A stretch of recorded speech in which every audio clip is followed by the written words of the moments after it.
Découvrez le Géant, le tout nouveau pari de LeTurf et Génibet.fr. Trouvez un cheval placé dans toutes les courses de la Réunion du Géant et c'est gagné. Avec le Géant, tous placés pour gagner.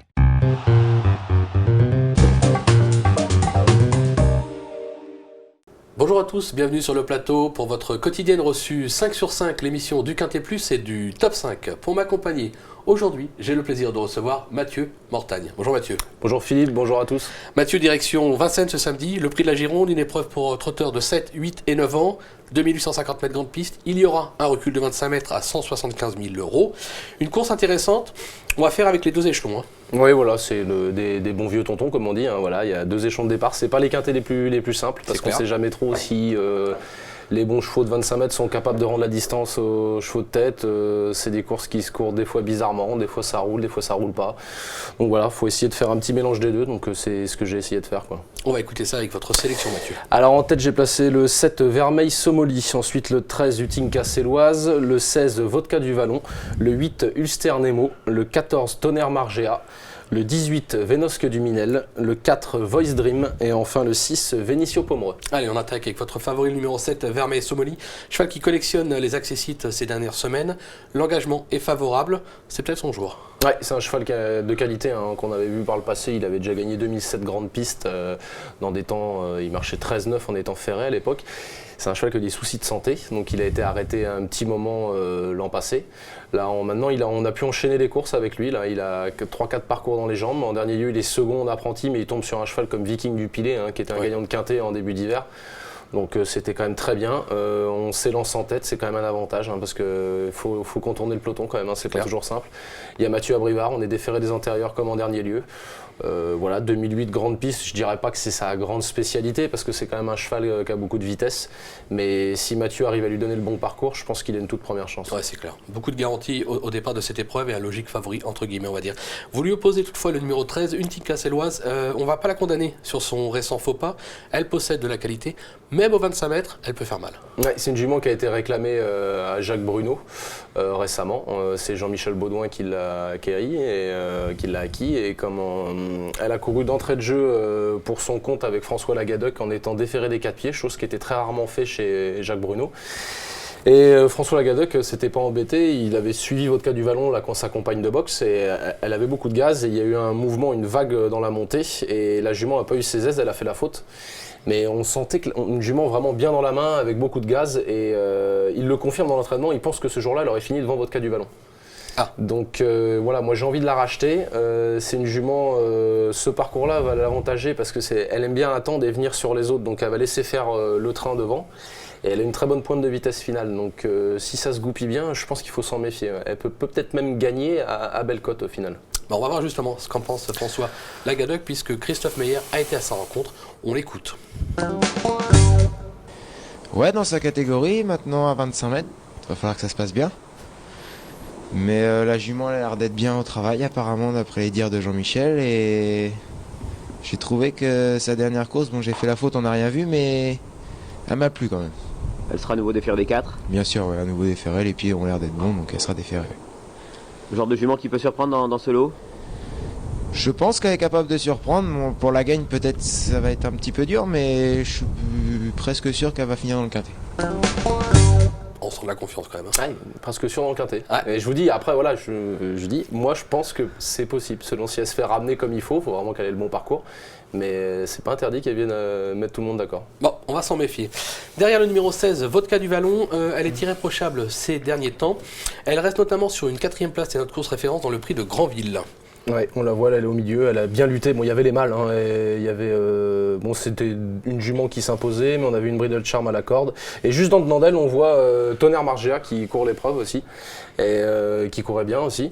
Et donc la jument fait toutes ses courses, voilà. 2008 grande piste, elle avait gagné un lot de ce genre, mais contre les seules femelles lors de son avant-dernière sortie. Donc voilà, la jument, elle est dans sa catégorie. Voilà, maintenant je vous dis, là, elle avait gagné 2 quintets. Ça, c'est déjà un petit peu compliqué les 2 dernières fois. Voilà, donc pour gagner, je sais pas, c'est peut-être plus dur, mais elle va encore donner son maximum. On a Jean-Michel, on est encore déféré des 4. voilà, c'est une très belle base, c'est une belle base de jeu, quoi. Au papier, on ne peut pas l'écarter. C'est une belle base C'est de clair. jeu. On passe ensuite au numéro 8, Ulster Nemo, qui reste sur 2 accessites, c'était sur des 2100 mètres. Il possède également de la tenue. Sur sa lancée, peut-être s'en méfier aussi de celui-là. Ulster Nemo, j'étais assez confiant en dernier lieu en apprenti de la course où Vermeil Somoli est deuxième. Et son apprenti s'est un peu fait piéger, il n'a pas sorti au bon moment, il s'est fait couvrir par le wagon de 3, obligé de patienter pas mal de temps avant de pouvoir lancer son cheval dans la dernière ligne droite. Et il a refait pas mal de terrain et il vient finir non loin de Vermeil Somoli qui était deuxième au final.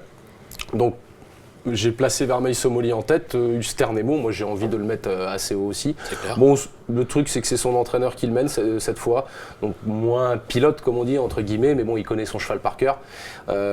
Pareil, s'il a un parcours caché, c'est un cheval qui a une très bonne pointe de vitesse finale, il a le droit de venir s'immiscer à belle cote dans un top 5. Ah, on va s'en méfier, ça peut être intéressant. Puis le quatrième est payé, donc on s'en méfie. Le 14, Tonnerre Margea, qui est quelque peu déçu dernièrement, mais qui a montré un brin de qualité par le passé. On s'attend à un réveil de sa part? Déçu non, sur ce qu'on vient de voir, Oui, la sixième, course de Vodka c'était du pas mal. Vallon, il finit juste en dedans de Vodka du C'est Vallon, vrai. en étant seulement déféré des postérieurs, on est C'est déféré des 4 cette fois. C'est Donc vrai. Je suis un peu voilà. sévère. Voilà, je vous accorde, c'était pas grandiose non plus. Non, c'est mais par rapport à cette performance-là, cette fois on est déféré des 4. C'est pas pareil. Il était que DP l'autre fois. Donc on a David Thomas parce que Anthony Barrier est retenu sur Voice Dream en tête. Mais c'est un petit cheval qui aime bien se faire ramener et qui donne son maximum pour finir. Moi je trouve que c'est intéressant. Je pense que s'il doit faire l'arrivée, c'est peut-être là. Oh, bon, on a de la fond et on a des outsiders très intéressants à suivre. Avant de se quitter, on va parler aussi du numéro 6, Vénicio Pomereux, puisque Christophe Meyer a été à la rencontre de Sylvain Roger. On l'écoute. Oui, il vient de courir à Cagnes en étant troisième, en faisant une belle course, en ayant eu du mal à trouver le jour. Il finissait très très bien. Le coup d'avant, il était second, mais là, il était parti un peu trop tôt. Il s'était fait remonter par Vitinou à la fin. Non, le cheval est en forme. Il avait gagné à Argentan aussi en fin d'année. Non, le cheval, il fait toutes ses courses. Là, vous faites appel à Franck Nivard et défaire des 4. Voilà, le cheval est en forme, il a un bel engagement. Donc j'ai fait appel à Franck Nivard. Non, il devrait bien courir. Un bel engagement, un pilote. Là aussi, il faut s'en méfier pour une place. Hein. Ouais, le seul petit truc de Vénicio Pomereux, c'est que pour moi, c'est pas le vrai cheval de grande piste. Hein. C'est un Piste bon plate cheval. De toute plutôt. façon, toutes les performances qu'il vient de citer, c'était sur des pistes plates. C'est clair. Voilà, sur la grande piste, c'est pas un lion comme on dit. Bon, maintenant il y a Franck Nivard, on est déféré les 4. Franck Nivard, il s'est donné le parcours au millimètre. Donc c'est sûr que c'est une chance pour être 3, 4, 5. Mais pour gagner, moi j'y crois pas. Non, plus que pour ça. gagner, Ouais. logiquement, Non, on le j'y barre. Mais crois pour pas une plus que place, ça. attention avec Francky. Oui, bien sûr. La preuve, je l'ai mis dans le pronostic quand même. Quoi. C'est Mais clair. avant le coup, il fait pas partie de mes gros chaleurs. Quoi. D'accord, c'est compris. On va se quitter avec une petite pépite dans la 7ème, je crois, Mathieu. Oui, ce sera le 705 Dynamite Fella. Alors, très très bonne pouliche, hein, très estimée par Fabrice Soulois. Fille de Redica chez Romance Fella, qui était déjà une très bonne jument. Elle vient de faire sa rentrée avec Franck Nivard un jour de grande pluie. La piste c'était la dernière. Elle était vraiment dégueulasse, comme on dit. Et Franck Nivard s'est pas embarrassé de tactique. Il s'est mis en 4e épaisseur au milieu de la piste. Et tout seul, en emmenant. Voilà. Et elle a gagné quand même. Elle est entrée une droite, on est venu l'attaquer, elle est repartie. Moi, personnellement, m'a fait une grosse impression, quoi, parce que c'était vraiment pas facile ce qu'elle a fait. Bon, c'était sûrement la bonne tactique parce que la corde était quand même mauvaise, mais bon, voilà, faut le faire. Il faut le quand faire, même. c'est clair. Là, elle attaque pour la première fois les groupes. Voilà, ces pouliches-là, à chaque fois qu'elles se courent, un coup c'est une, un coup c'est l'autre, ça dépend du parcours. Celle-là, là, quand même, j'ai l'impression le profil pour être peut-être la meilleure des pouliches. Donc, on a Jean-Michel Bazir. On va voir, c'est un test, c'est un coup de poker, mais je pense qu'elle me décevrait en luttant pas pour les premières places. Mais on aime bien les coups de poker ici. Super, merci beaucoup Mathieu pour toutes ces informations. Merci à vous. de nous avoir suivis. Bonjour à tous et à très vite sur le plateau. Au revoir. Bonjour à tous, au revoir.